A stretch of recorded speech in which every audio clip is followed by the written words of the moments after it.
안녕하십니까. 법률정보쇼 신유진 변호사입니다. 우리가 살면서 여러 골치 아픈 문제가 생기죠. 우리 가정생활에서 가장 큰 문제의 하나는 혼인관계를 해소하는 이혼이라고 할 수 있겠습니다. 참으로 다양한 문제로 이혼을 하게 되는데요. 저는 매주 1회 법원에서 이혼사건 조정을 담당하고 있습니다. 이혼율이 점점 높아지고 있어서 매주 법원에서 아주 바쁘게 여러 부부의 사연을 듣고 있습니다.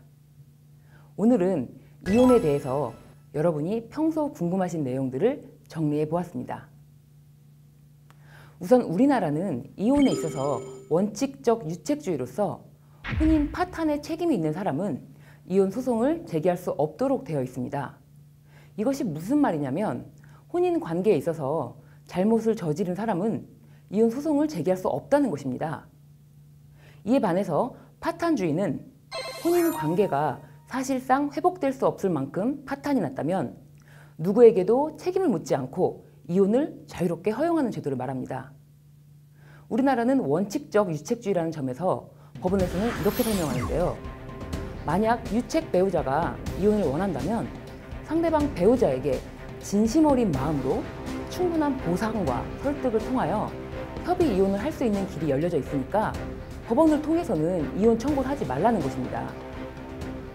그렇다면 파탄주의를 채택하고 있는 다른 나라에서는 이혼이 더 쉬울까요? 꼭 그렇지는 않습니다. 파탄주의를 채택하고 있는 나라에서는 재판상 이혼만을 인정하고 있고 협의 이혼 자체를 인정하지 않기 때문에 이혼을 하려면 무조건 법원에 이혼 소송을 통해서 해야 하기 때문입니다. 이혼 소장을 받고 저에게 오신 분들 중에 남편분들이 저에게 이렇게 얘기를 하십니다.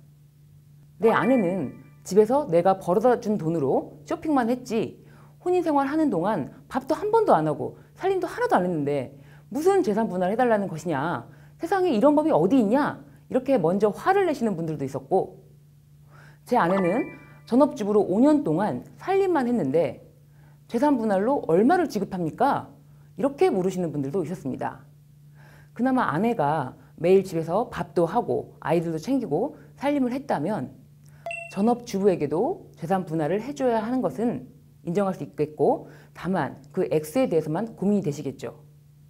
그렇다면 혼인생활 중에 경제활동을 전혀 한 적이 없고 공동재산 형성에 기여한 것이 없고 살림도 본인이 전혀 하지 않은 경우, 이런 경우에도 이혼할 때 재산 분할을 해주어야 하는 것일까요?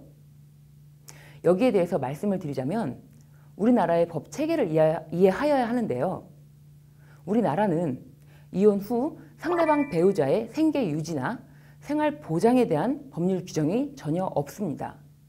사실 이러한 법률 규정의 공백을 법원이 판례로서 메꾸고 있는 형편이거든요. 그래서 법원은 이혼 재산 분할 제도에 대해서 판단할 때 부부 공동재산의 청산적인 측면과 이혼 후 상대방 배우자 생계를 위하여 일정 정도 부양의 측면을 고려하여 재산 분할 비율을 결정하고 있습니다.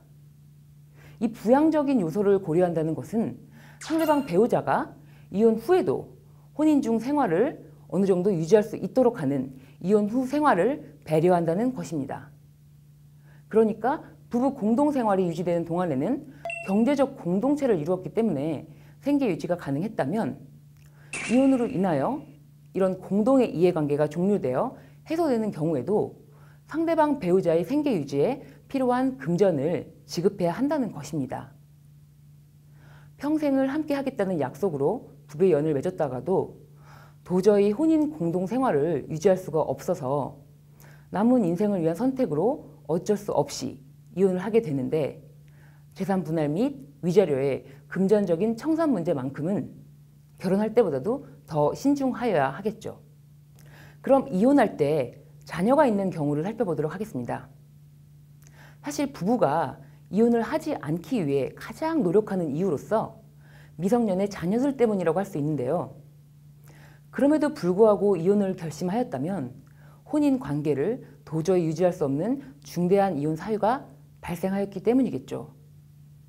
그런데 이혼할 때 미성년 자녀가 있는 경우라면 부부가 적당히 협의하여 이혼 신고를 해버리면 추후에도 법적 분쟁이 계속될 수 있습니다. 즉 부부가 협의하여 자녀의 양육권과 양육비에 대해서 모두 정해놓았다고 하더라도 추후 일방 당사자가 협의된 사항이 마음에 들지 않는 경우 면접 교섭권 배제 청구, 양육자 변경 청구, 양육비 증액 청구, 양육비 감액 청구 등 다양한 소송을 제기할 수 있기 때문입니다. 협의로 이혼을 할 때는 상대방이 추후에 이렇게 소송하게 될 줄은 상상도 못했겠죠. 이렇게 미성년 자녀가 있는 경우 법원에서는 자녀의 복리를 위하여 필요한 경우 이렇게 판단이 된다면 언제든지 자녀 문제에 대해서 이혼 시 협의로 정한 것을 변경하는 결정을 하기도 합니다. 만약 이렇게 협의로 결정한 내용에 대해서 추후에 상대방의 마음이 바뀌어서 소송을 당할까 봐 걱정이 된다면 협의 이혼으로 끝낼 것이 아니라 재판상 이혼을 하셔야 될 텐데요. 어느 정도 협의가 되신 분들은 법원에 이혼 조정 신청서를 제출하셔서 법원에서 조정 기일을 통하여 혼인 관계를 해소하신다면 자녀에 대한 양육비, 양육권에 대해서 법원이 조정 조서로서 결정을 하고 이런 조정 결정문은 법원의 판결과 같은 효력이 있다는 점, 그래서 추후 상대방이 마음이 바뀌어서 결정 내용에 대한 변경을 청구한다고 하여도 법원에서는 1차적으로 새로운 판단을 꼭 해야 될 사정 변경이 있었는지 그 필요성에 대해서 먼저 판단을 할 것입니다.